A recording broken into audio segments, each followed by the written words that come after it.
Hello, everybody. It's your friends at Escape Collective back. Where are we, Johnny Long? We're in a small Belgian bar that Ian found, our friend. He's not on the pod today, I will say again, because of his voice is lost. So he's typing on his fingers. We're in a bar just about 15 minutes away from the finish line of the Tour of Flanders, which we've just watched. It's raining, it's cold. We've got beer and croque monsieurs. And a fire. It is actually quite lovely in here. I'm never leaving. And we're going to talk about the bike race today because there was a fantastic bike race today. Also joining on the pod, slightly damp, Kit Nicholson. And Ronan McLaughlin. Hello. You know Matt while McLaughlin. we're in... Oh, I've been saying it wrong for Saying what years, wrong? and you haven't corrected me. What have you been saying? McLaughlin, and it's McLaughlin. I mean, yeah, either works. You have one name. It is McLaughlin, but that's like over-pronunciating, and you're going to make me feel uncomfortable. Next, you're going to be started saying Ronan, which is my actual name. What's your But actual I don't name? want that. Ronan. Ronan. I think so, yeah. Like Kanan, Because there's the the pop fada star. over the O and there's a fada over the A. Would you prefer it, No, Ronan? You I don't mean- want us to... I've been called much, much worse. So Let's do the bike race, because there was one Let's do today. the bike race. The I bike was race. just going to propose Yeah. that while we're in Flanders, we're called the Collective Unsnapping, which is the Flemish for Escape Collective. Hang on, Wait, say really? that again. Collective Unsnapping. Amazing. Unsnapping. Unsnapping. Unsnap- I That's- kind of prefer it. We're unsnapping at the moment. Unsnapping. Okay. The bike race was won by Matthew van der Poel. And it was not an unexpected victory. I think one that we called, although as you said, Kit, not one that we're particularly proud of having It was called. a matter of by how much, or at least when would he attack and go solo. And we learned that by way of victory. He won by 45 kilometers, I think we could say, having attacked on the Koppenberg. And where did he go? What happened afterward? There was a fair amount that went on behind. There were lots of chases. There was some walking up the Koppenberg. We also had the Junior Tour of Flanders for about 50 kilometers before that. Yeah, that was the There best was bit. attacking left, right, and centre. There was Yeah. like 110k to go. It was wild, yeah. It was great, good. great fun. So Ronan, run me through the day. Let's start at this sounds ridiculous, but let's start at 115k out because that's really when stuff started to go crazy. Yeah, we had an early 8-rider breakaway. They got an advantage, and then we had the Junior Tour of Flanders kick off with 110k to go. We should explain that you are joking, but you're referring to it as that because that's what junior racing looks like, which is, I think, generally a compliment. Yes, that Yeah. was good racing. You had Pedersen attacking, we had Van der Poel on the attack, we had Casper Asgreen at one point on the attack. Eventually, Mads Pedersen forced himself clear with one of Van der Poel's teammates. Apologies, he's another Alpecin rider. I can't remember his name right now. Gianni Vermeersch, former Gianni gravel Vermeersch, world champion. yes. Alpecin rider. And that didn't really go as Mads Pedersen had presumably planned it, because just as they came onto the Oudenaarde for the second time, Van der Poel bridged across as the peloton was catching that breakaway, and then he eventually forced clear of the group that had established itself following the second ascent of the Paterberg. And Quaremont happened. Van der Poel did Van der Poel things, stepping out the rear wheel as he accelerated while everybody else got off to walk. And then nobody seen him again until the finish line, where we had some... Well, the jury thought we had some shenanigans. Yeah. And we got a result that was later changed. And I think we're going to delve into that. So let's kind of work through this, not quite chronologically, but I think we'll start with really the key moment, like the moment that Van der Poel was able to escape, which was on the Koppenberg, which was incredibly wet and slippery and nasty and muddy. Ronan, have you ridden the Koppenberg in the wet like that? Not in the wet. The last time I was on the Koppenberg, I had a broken leg. So I didn't ride it at all that day. I did walk it, but... I was, I guess, setting myself up for that. I have ridden it in conditions just like that, and it is incredibly difficult, right? Just so slick. I mean, a lot of you have probably seen the photos. At this point, they're quite old, but photos from the 80s and 90s of cars failing to get up the Koppenberg when Or it's wet. cars running over Or cars running over bikes. Yeah, cyclists and bikes. I've actually seen that myself. Two-wheel drive cars trying to get up the Koppenberg in the wet and failing, like having to back all the way down. I also did a Flanders Sportif one year in the rain and had, I wouldn't it's not apples to apples to what the front of Flanders was like today, but a similar scenario in which you had to sort of change line and try to keep moving and try to keep your momentum up, and it was almost impossible to continue going. So we ended up basically with a bunch of riders walking up the Koppenberg. It doesn't matter if these are the best riders in the world. What actually happened was Ivan Garcia Cortina was ahead of the group at that point, came onto the Koppenberg first. He had an issue. Do you want to tell us what happened here? Because this is a confusing one. Yeah, so he didn't have very many seconds, like not enough to stop and solve an issue and then crack on still with a gap. But what he said at the finish was that he needed to release some pressure from his tires because there was no grip, there was nothing he could grip hold of, and he was going all over the place. So he was going to have to solve the problem at some point, and if he didn't do it on the Koppenberg, it would have happened on the Paterberg. So he might as well just do it where he did it. This is the first time I can recall in the entirety of my bike racing coverage career of a rider changing their tire pressure in the heat of a bike race. I've seen riders do it like during the neutral, right? Like they roll out and their mechanic put a little bit too much in. They're like, that doesn't feel good. I'm going to let a little bit out. But I've never seen a rider stop to do that. I shouldn't say stop to do that. He tipped over anyway. But once he was stopped, take the opportunity to drop some tire pressure out of his tires. My assumption at the time, watching the coverage, which we just about caught, was that because they were on the side, because the Koppenberg has got steep sides, so it retains water. It's got trees overhead, so it retains liquid and dirt, and it doesn't dry. And it looked like some mud had been pulled onto the cobbles. So I assumed that he'd been going up the side, getting as much traction as possible, and then slid out and scooped mud onto the cobbles. Maybe that happened as well. And he took the opportunity to, but or maybe it was confidence, and he thought, well, I've got 20 seconds in hand. I will end up in the group. I've got a good sprint. Maybe I'll be okay. Anyway, the point I was going to make was that once he had stopped, Van der Poel got through, but there was eventually a bottleneck where, regardless of how good these riders are, if you have to come to a stop on the Koppenberg, you're not getting started again, especially not in today's conditions. It happened in the women's race as well, which I know we're not covering in detail here, but it's worth noting. Well, I mean, I can explain it as well as I can, but why don't we throw to the man himself? Yeah, I have nothing grip, no. So I tried in the desperate moment to put a bit lower pressure, because if I have not that problem in the Koppenberg, and if I don't do that in the Koppenberg, probably I have the same problem later in the Paterberg, no. So yeah, it is like it is. Then I have no 1 more gram of power. So that was Ivan Garcia Cortina explaining, what happened in that particular moment. We chatted with a bunch of riders who had experienced the Koppenberg in sort of that front group, and one of them was a friend of the podcast, in fact, husband of the podcast, Tom Skoinch, and he had an interesting trip up. I think not what he was maybe fully expecting. And then he threw a bottle at your head after the finish line, just before he said what he said now. He did. It's sitting on the table right in front of me. Let's hear from Tom's. Some of us walked and some of us, or others, managed to ride it. Yeah, I mean, it was quite slippery, so... Did you have to walk? Yeah, quite early on the bottom I saw that. I'm going to be walking.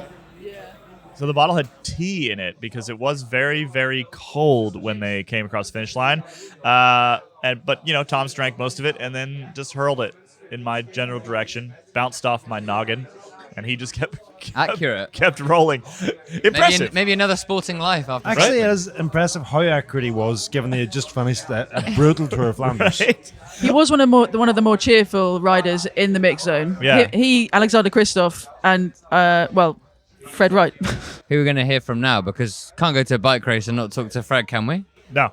It'd be wrong, wouldn't it? It would be wrong. He was one of the only people who came through the mix zone already wearing a jacket, so it was good planning on his part. It's a true Brit through and through.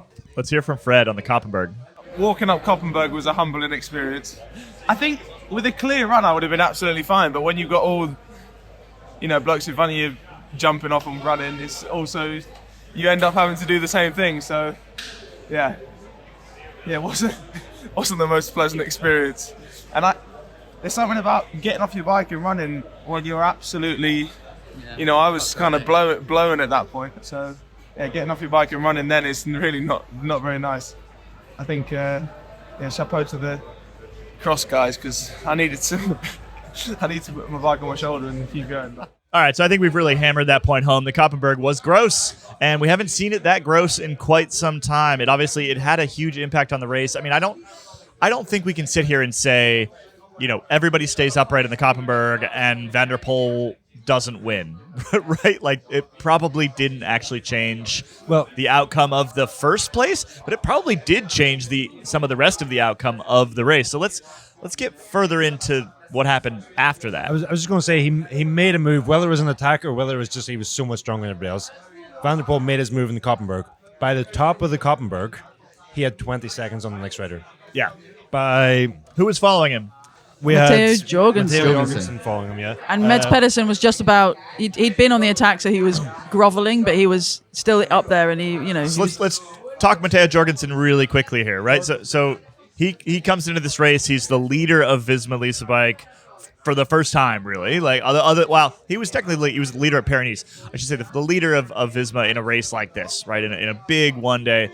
Wout van Aert is out. He's got a lot of pressure on his shoulders. It looked for a moment like he was rising to that pressure, like he was, potentially going to close that gap up. It was not that far over the top of the Koppenberg, but in the end, it came down to about 7 seconds, and then it very quickly bounced to 45, 50, minute 20. And then I think he paid for that dearly. He finished, I think, just outside the top 30. Without that effort, does he sort of stick in that front group a little bit longer? Probably. So maybe a bit of a learning experience for Matteo.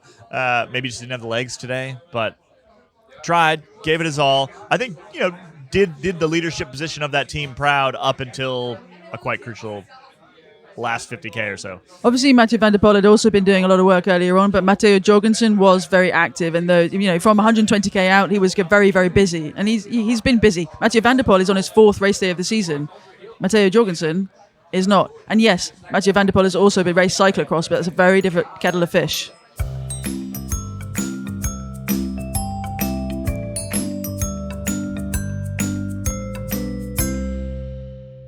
Mads Pedersen, do you want to talk about him? Let's talk about Trek in general. Yeah. So we talked a little bit about Toms, and obviously Toms was sort of thereabouts for a lot of the race. I know you like that one. Penny in the jar. He was, in and amongst it. There were a couple different Trek riders that were in and amongst it, though, and the one that was sort of most prominent was Mats Pedersen. I think it's worth just a little bit of analysis here. I don't want to steal How the Races One's thunder, because that show will be out tomorrow. But was that a mistake? Was Mats Pedersen going when he went with the rider that he went with? Was that a mistake? It was a mistake, but it wasn't Mads Pedersen's mistake. It was every other rider in that front group's mistake not to follow him. Because at that exact moment, Van der Poel was just getting back on, having had to make an effort solo, having had to expand his team to close a gap. And Pedersen played the perfect move and making an attack there, getting clear. And I don't know... Just had a Belgian man walk in. Who looks so Belgian. He may have raced the Tour of Flanders about 30, 40 years ago. Hello! In English? I'm a little speak English. Okay. Thank you. But it was. I think he made the right move at the right moment, as we heard Toms tell us. Yep. They knew when Van der Poel made his move, they wouldn't be able to follow, so you had to sort of anticipate it. And while I didn't see Pedersen's move, perhaps nobody else seen it coming, but it's one of those moves you kind of telegraph because you want to bring a couple of riders with you. Yeah. And had a couple more come instead of Vermeers on his own. Who was Van der Poel's teammate, obviously, exactly. Right? So this was a big issue. And, Vermeers was allowed to ride, but my guess is the reason for that is because they were basically like, sure, make Mats Pedersen even more tired. That's fine by us, right? So he rides with Mats Pedersen up the road, does some pretty hard turns. Mats Pedersen never really gets a break while he's up there, and by the time he gets caught by the group and by Van der Poel later, it's not quite lights out, but it was pretty much lights out. I think that if there was a mistake there, it was that he didn't get a message over the radio sooner to call it off when he did find himself away with one Alpecin. Well, Mads Pedersen said afterwards that he decided to make the move because on the opening climbs, he knew he didn't have it to even try and match Van der Poel. So he was like, well, you know what, might as well throw it at the wall, see what happens, because you never know. Anything could happen, and by that point you're up the road. It's definitely he would have wanted a bigger, better move to go than a Van der Poel teammate. On the other side of that, Van der Poel was riding like he thought he had matches to spare, right? Yeah. He closed a couple really big gaps, including gaps that closed themselves like seconds later, right? It was so much that he almost looked undercooked. On another day, he almost looked like he was struggling. Well, recall he's done this before. Remember, he had to close like a 3-minute gap near the beginning of the race.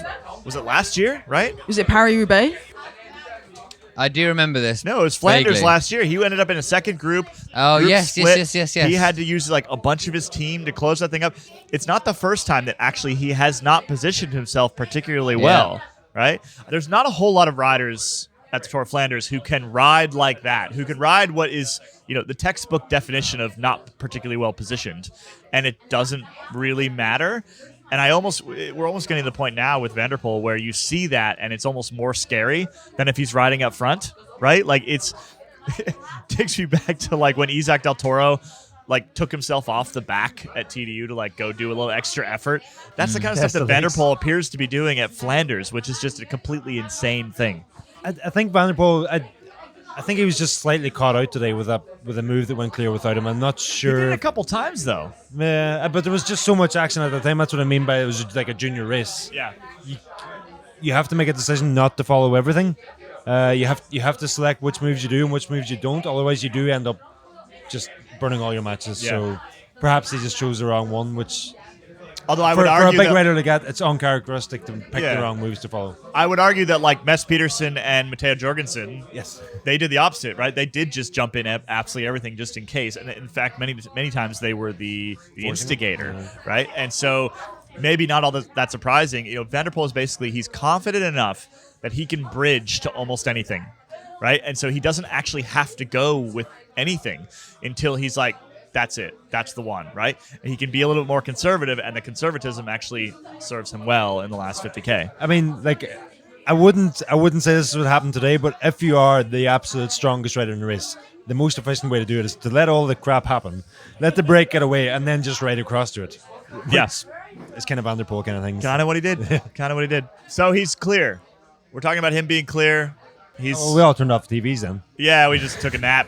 The race was over. The only Yeah. interesting bit that was left in the race was as the groups started to come back together, and we were like, oh, we're going to have like a sprint here, and anything could happen. Yeah, we had a very impressive Dylan Toons. Yeah. I don't think we've seen him that good in quite some Who time. was he with? I've already We had forgotten. Alberto Bettiol, who was Ah, yes. also very He impressive. He looked looks so much better in the grizzly. black kit as well. We were talking about Great this. kit, In the yeah. pink kit, there's something off, but he already sort of is sometimes the appearance of like a comic book villain, and he's the Black Power Ranger in this kit. Can I get something off my chest? Yeah. Yes.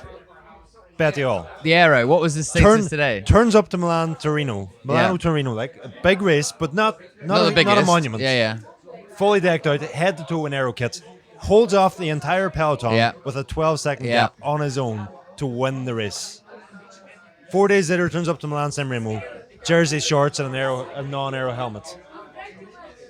Turns up to Tour of Flanders, is in the front moves, has the legs, but again, doesn't have all the aero kit. I just don't understand it. It's like usually when pro riders are incredibly difficult to convince of something Right. until they get a victory, and then it's like everybody does it.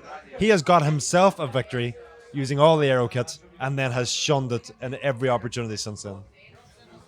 Do you think I don't know that's what to tell you, Ronan. Do you think that's because EF is so much about marketing, which is great, that there No, I was think not enough it's- time no, to get 'cause a it- black aero kit? No, They could have think done it's like he still wore a pink helmet. He could have worn an aero pink helmet. I think Okay. the kit, like the actual clothing, I think was still like skin suit or close to it, right? It's all the other stuff. It's the socks and the helmet. And the, So for yeah. Milano Torino and for Dwars Tour of Flanders, he wore the Uber Aero race suit. For Milan San Remo, where he finished fourth, was it? Something like that. He wore just the basic race suit, which still better than the jersey and shorts, which I said earlier. So I correct myself on that.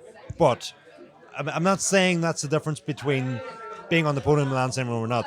But it's not helping you get on the podium. The thing is, Ronan, he's never going to be able to please you because you told me the other day how you have aero leg warmers. No. He had entirely pleased me when I seen him win that race, Milano. Then you're Torino. happy. You I was finally like, this guy gets leant it. back in your chair. You're This like, guy's done it. finally. He even had 60mm rims on. You and I have both talked to Andres Clear a couple different times, right? Who is a director over at EF and also kind of handles a lot of their technical stuff. EF doesn't have like a Dan Bigham right now, right? Like they used to have a guy named Robbie Ketchel back in the day, and sort of like that. Actually, it was when Slipstream as an entity was very good at team time trials. No surprise there. But Clear does a pretty good job. He generally pushes the riders towards the stuff that that is commonly considered to make the most sense. They're probably not doing as much an optimization as some other programs. But I was also surprised to see the regression. Like that's the weird thing, right? Is that he goes for all the stuff and then takes it off for the important race. I just don't. Make any sense. I don't understand how the rider who refuses to wear the aero kit for the monuments can then be convinced to wear it for Milano Torino. Maybe he wants to be an enigma. He did say this week he believes he's the last romantic cyclist in the peloton. I think there's your explanation. He just wants to be an Yeah. enigma. He wants to ask, make people ask questions and You can just Photoshop the photos afterwards to make it look like you're wearing like cooler kit. Like, win it I and then should go say, up afterwards. personally, I'm not opposed to him looking good on a bicycle, which if he wore all this stuff, he wouldn't, right? So I'm okay with that, unlike Ronan. Beauty is in the eye of the beholder.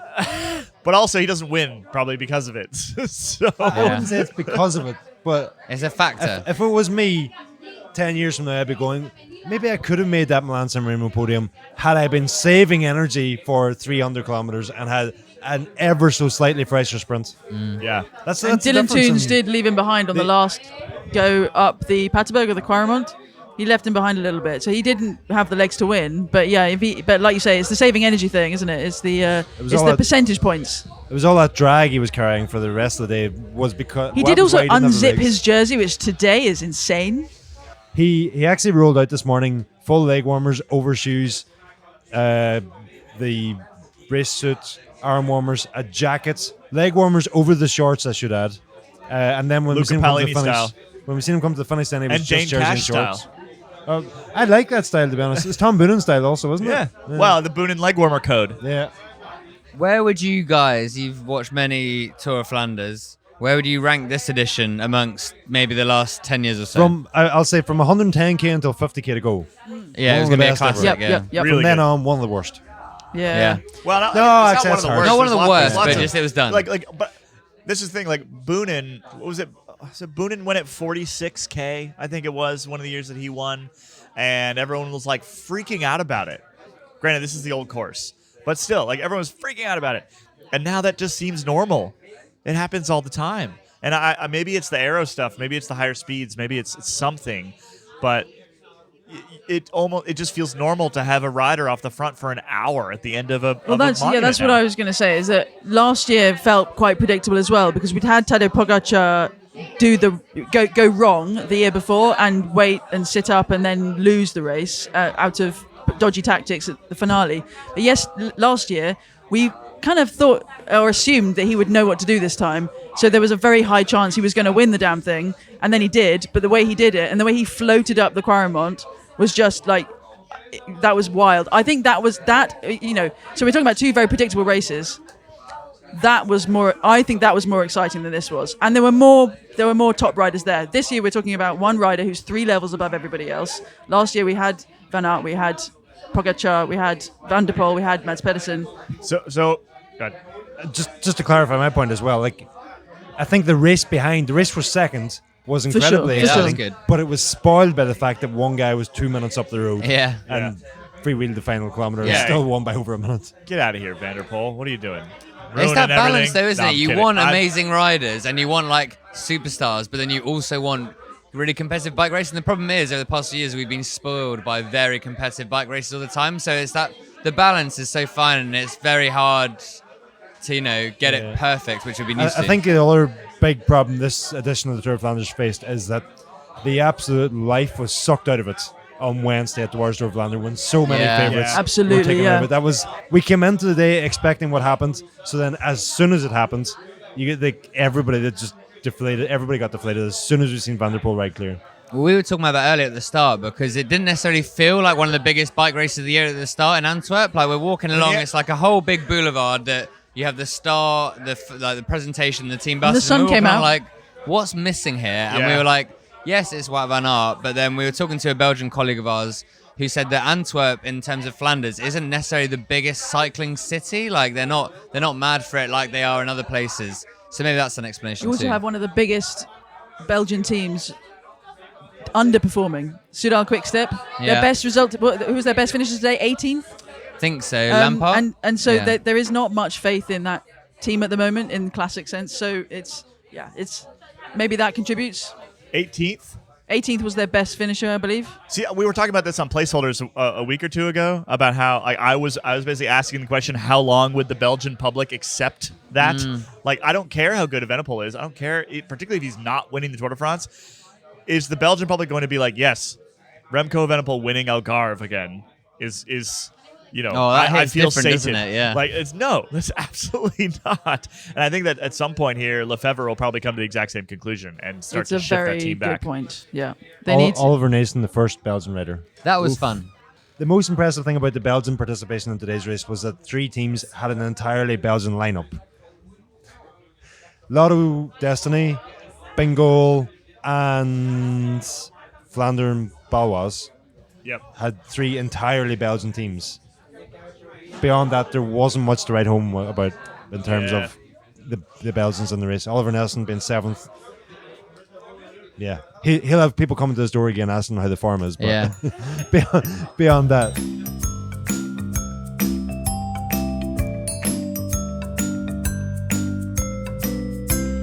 Let's talk about the finale. So, one of the finales. So Van der Poel rides up. He's got a ton of time to kill. He stops on the finish line, gets off his bike, holds his new Canyon up in the air. Right, he's just signed a 10-year deal with them, and so I'm sure that there's probably some kind of bonus if he does that on the finish line. You'd think so, right? You probably. I mean, if I was his agent, I'd put that. I mean, in there. next Sunday he'll be getting the Alpecin shampoo out again in the shower. So Yep. every day's a payday. So that's one finale, but there was a far more interesting one, frankly, going on Which just we behind. barely because- got to see. Yeah, because we had 2 riders who had been, well, basically like with just each other in second and third for quite some time. This is Dylan Toons and Alberto Bettiol. And then behind them was a larger group. I think it was maybe 6 8. or so. Oh, 7 or 8, I think. And that group was being led in by Michael Matthews. Michael Matthews kind of catches the back of those 2, swings around to the right, a wide swing. Definitely a wide swing. Before that, though, we heard from Tom's. One of the things that Tom's told us was in the last kilometre, Tim Wellens had tried to launch a flyer. This is the reason that Tom's was close to the front in the finishing straight. That was the only thing that you saw on TV as they were coming up to the finish line. So Tim Wellens had attacked to try and maybe he doesn't believe in his sprint. Tom's had jumped on him to try and get a launch pad, and then yes, it was over to Michael Matthews. So yeah, Tom's basically kind of let it out. Essentially, like yeah. not intending to be. He was trying to break away. He wanted to get a solo move to go and get on the podium again. Yeah, didn't work out. So Matthews comes charging around Dylan Toynes and Alberto Bettiol, and swings right. Swings pretty wide right, but also it's the end of There a was very still long a gap bicycle race. on the other side of Yeah, there was still a gap kind of on the right-hand side, and then was it Niels Pollitt and Luca Mozzato were the 2 that were behind him. Arkea rider Luca Mozzato, who we'll talk about in a moment, and then Niels Pollitt, who's sort of been he's a recurring face at the front of these races. And Matthews kind of shuts the door, right? Door's kind of cracked open. Door gets shut. Michael Matthews has been relegated. We hear this from the jury about a half hour later. We actually, then, Ronan, you went and spoke with Matt Heyman, I guess Australia's last monument? I think maybe the last Last monument winner? male monument Yeah, winner, for and sure. I think, Abby There's would no monuments in contend, I women's racing, think, that, technically, right? But anyway, Matt Heyman, who won Paris-Roubaix, who is now a director sportif at Jaco Alula. And you spoke with Matt, so let's just... I didn't. He refused to speak to me. All and right, then sorry. a couple of minutes later, he started speaking to all the journalists who had And you took that assembled personally. at that point. He spoke in your vicinity, Yes, and you yes. stuck a recorder in his face. And let's hear what Matt had to say about the whole incident. I haven't seen all of the footage, but yeah, he came across after following.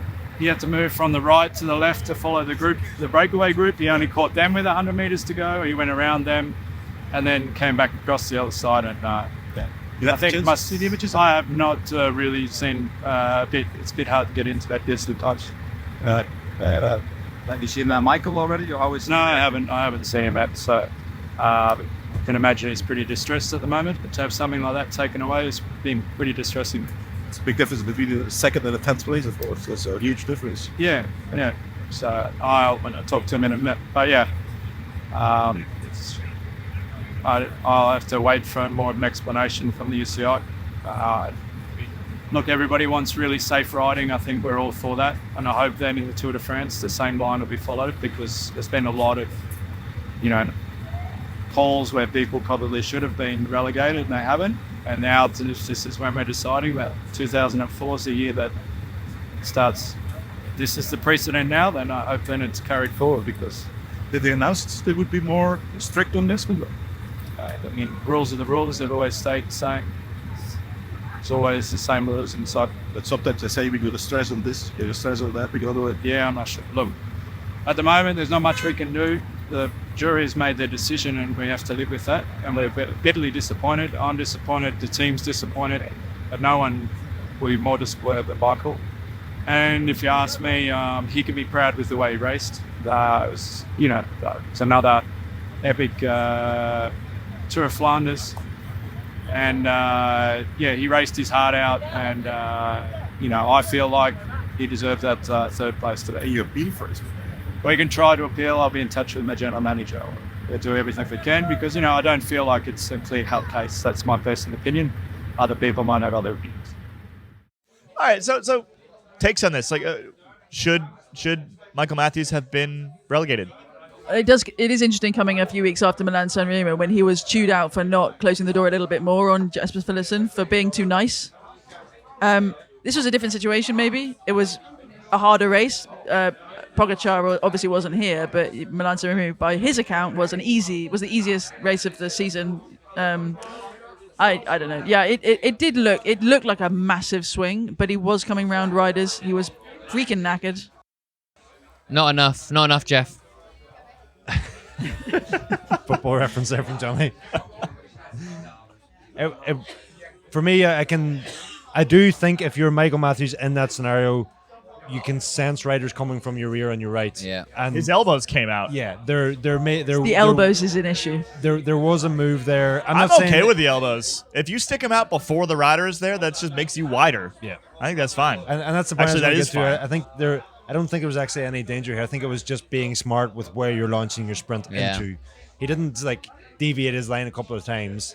He launched in that direction and then sprinted straight then towards the line.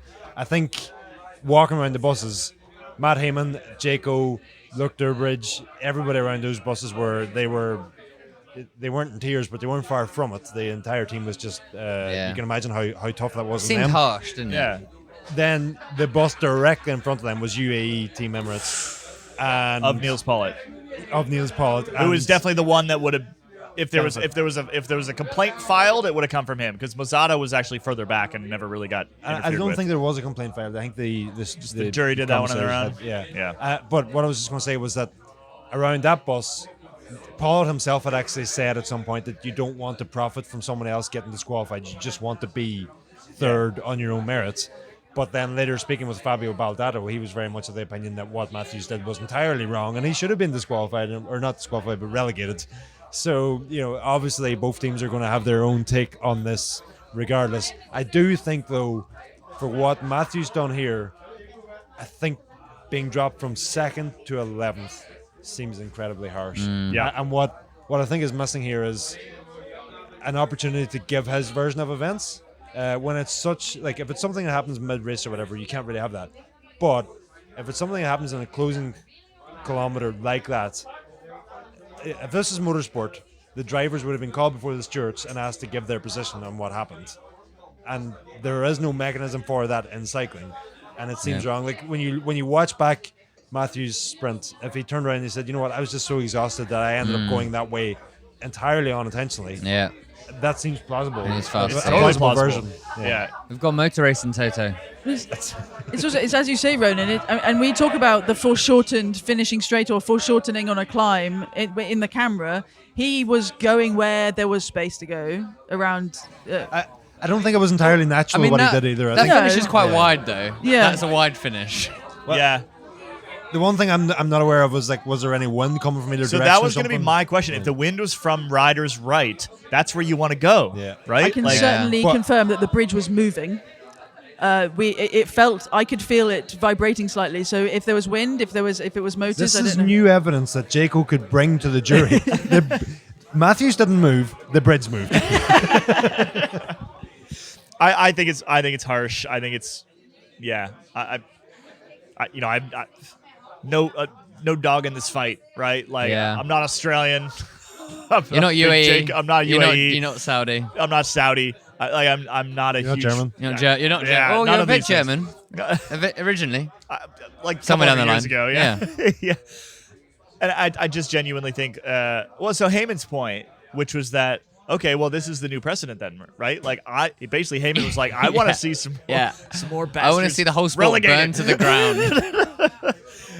Because swings like that and like movements like that, they do happen all the time. And Yeah. generally, if nothing bad happens, nobody gets. Well, gets unless it's yelled like at. really like squeezed and they have to stop sprinting. but Yeah. do- Which I mean, Pollitt kind of did, but A bit. also Matthews was He's not already gonna. ahead of Is he him. going to beat and- Matthews in a sprint? Probably not. Yeah, I think one of the issues here is like there's just not a whole lot of rules around sort of like racing lines and But like also, who has the it's right different to in an a bunch area sprint to the end of a massive classic. You know, I just wonder if it's going to get brought up at the next OPEC meeting. You got the Saudis, you got the UAEs. Is this a point of contention that breaks up the pack? We'll have to see. Could be a problem. Could be a problem. Anyway, I think we're on team. Put Michael Matthews back in second place. It would have been his it's too second late. monument podium of the year. Well, the resurgence of his career is mad. I just want to close up by just saying that, like, I do think that there is a chance that Matthews knew what he was doing there, but I don't think it was anything other than being smart where he was launching a sprint. I agree. Yeah. In fact, I would, based on the elbows, I would say there's a near 100% chance that he knew what he was doing. But that doesn't actually matter. That's not the point. Right? Like, it's a sprint. You should know what you're doing. The- You should Yeah. know where your competitors are. And riders do all kinds of things to make their competitors go behind them because Yeah. that is the whole point. The other thing I talked to Fabio Baldado about was Morgado, who finished fifth for them in his first Tour of Flanders in his first Yeah. pro season. And the thing he had, not criticizing Morgado, but saying that he needs to learn is how to get his elbows out and how to defend position and how to hold position in the peloton. Which, I mean, is there a difference in getting your elbows out in the peloton and getting your elbows out in the sprint? There is, but also it is the same thing. This is a very young Portuguese rider, 20 years old, I think, right? Yeah. 19, he'll be 20 this year. All right, so Ian's racing getting a age story 20, up on the site about him. Antonio Morgado, UAE rider, superb sort of stash and goatee look. If you're Yes, looking he's for got some somebody, very Oh, is good it- Good eyebrows. stuff. Evil magician vibes. he's deep evil magician vibes. Love Can I it. say, I have seen him at Tour Down Under, I think, this Yeah. year. But I was sent to get quotes from Antonio Morgado for Ian Trelawney, who's writing a piece on him. And I wasn't expecting the goatee and the magician appearance when I asked for Morgado to come from the bus. And when he came down, I was sort of standing a bit too close to the steps of the bus door, and he came down with the goatee and landed basically in my face. And it was... Did he cast a spell on you? It definitely... Did he steal your gold If coins? he kept your beard, you could have touched beards, and that's how you could have bonded. Did you have a kiss? It put me off my vibe, and I put it that way. It Okay. was, I didn't. It knocked me off my Your train of flow, thought. yeah.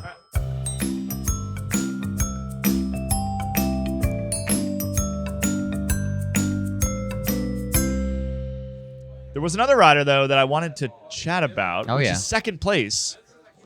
Third, if Matthews did Yeah. the thing, but, like, still an incredibly impressive ride. Luca Mozzato. What do we know about Luca Mozzato? The curious case of the Italian rider riding for Airbnb or B&B hotels Airbnb. for about 5 or 6 And years now already. Okay, And then now Airbnb. Arkea Samsic. You know, Yeah, And Yeah, I think we B&B have hotels. mentioned him. Oh, yeah, sorry. Oh, God. I think I wrote that in your story, actually, Kaylee. So I'm going to have to go and edit that as soon as we finish recording. Maybe Joe's done it already. He's sitting just here.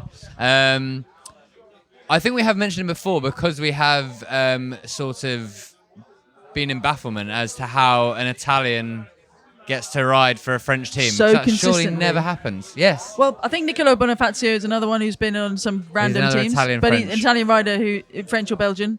But yeah, but Mazzato has had a good season so far, and he won the Bredin Kotside Classic, beating some very big names, including Dylan Groenewegen, Yeah. Gerben Thiessen,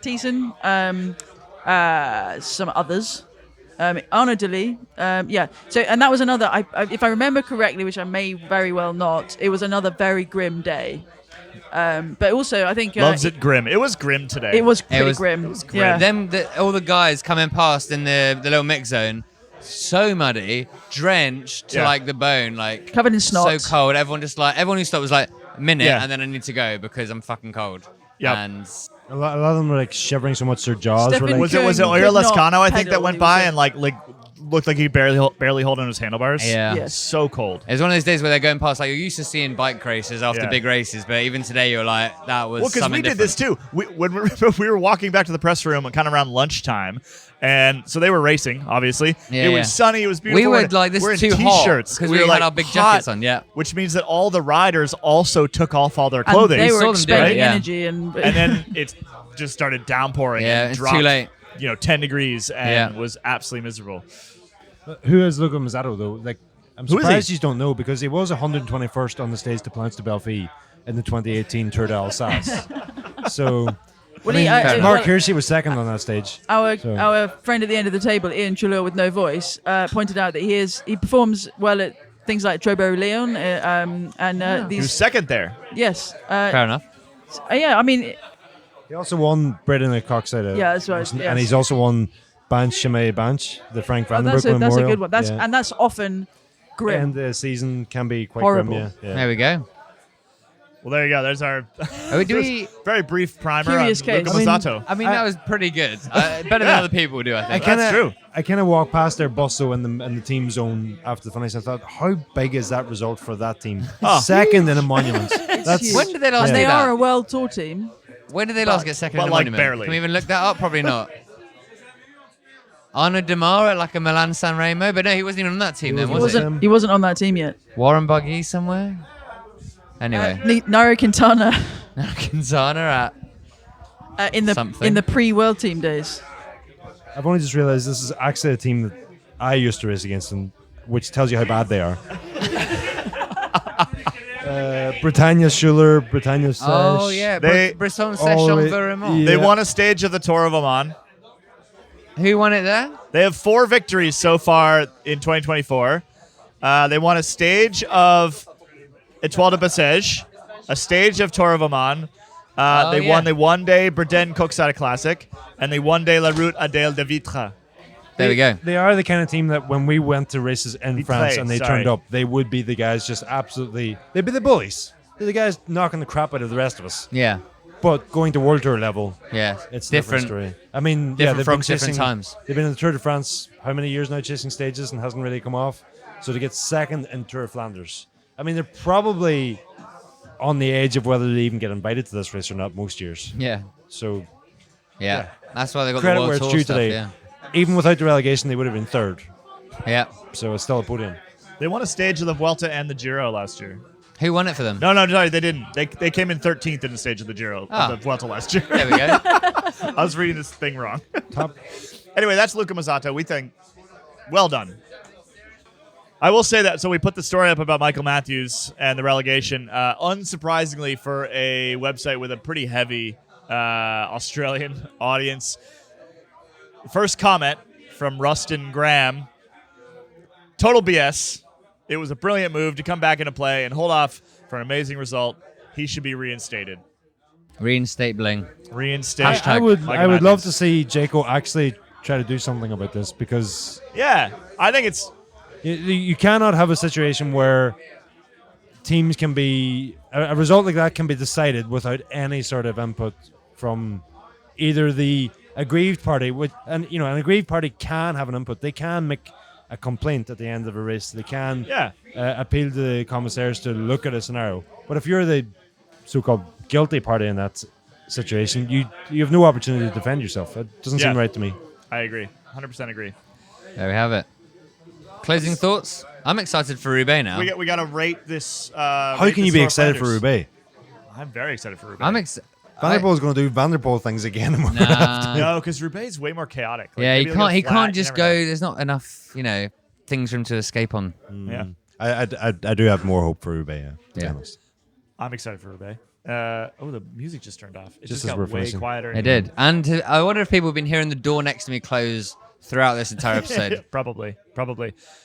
We have to rate today's Ronde van Vlaanderen, the Tour of Flanders. Out of 10 frites? Out of no cups of mayo, But then, if you're Belgian mayo, which is delicious. but surely more than one cup is too many. Nope. I would agree. How about Croque 5 Monsieur? is the right number That's of French cups of more. mayo. 1 is obviously poor. So how many out of 5 cups of mayo? What was 3. this? 3. And 3 is the easiest option to give whenever you're asked to rate something out of 5. That's true. But I think it's also true because it promised a lot and then just the Yeah. final thing just ran out of steam a little bit. Yeah, I mean, if you had asked me to rate it out of 10, the first number that popped into my head was 6, so 3. Ronan? Well, I said this was the worst edition ever earlier, I think. Worst edition ever.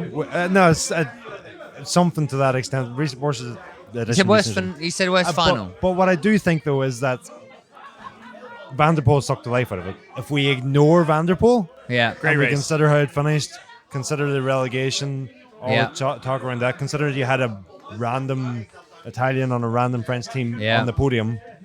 Not random at all, but that sounded pretty disparaging. Yeah. With all that, I think you would have to give it a 4 out of 5. 4 or 5? Out of 10. I thought we were Out of scoring out of 5. 5 here. We're scoring out of Almost 5, aren't we? perfect. 4 out of 5. If you can ignore Van der Poel for Right, a second. okay. You Well- go, how much do we talk about? We're not struggling for anything No, to no, talk no, about no, in no. this podcast. Yeah. There was plenty that happened. That section, the junior part of the race, was fantastic. If I had kept going like that for another hour or two, it probably would have been one of the best editions ever. I think you've also got to acknowledge that, yes, it wasn't exciting that Van der Poel won, but the fact that he did deliver on the expectation is quite impressive. Yeah. And it would have been very easy. I mean, maybe not for somebody who goes and absolutely smashes cyclocross seasons, but for somebody to not bow under the pressure and to actually do it very confidently and to use I will put a penny in the jar, to play with his food before he went and ate it. It was an impressive display. And yes, we had the excitement behind. I'd like to hear from the listeners in the Discord. Thank you. Because it's kind of hard to take in a race entirely when you're covering it on the ground. But like, the two ways this could have went at home. You either could have been sitting at home watching this on TV on your phone, bored out of your mind, because the victory has already been decided and you know which way it's going to go.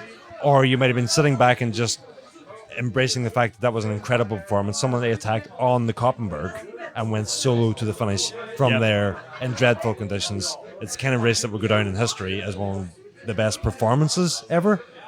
So yeah, I don't know what way people at home see it. I'm going to give it 3.5 jars of mayo. Wow, Jars the good now. jaws now. Whole jars of the stuff.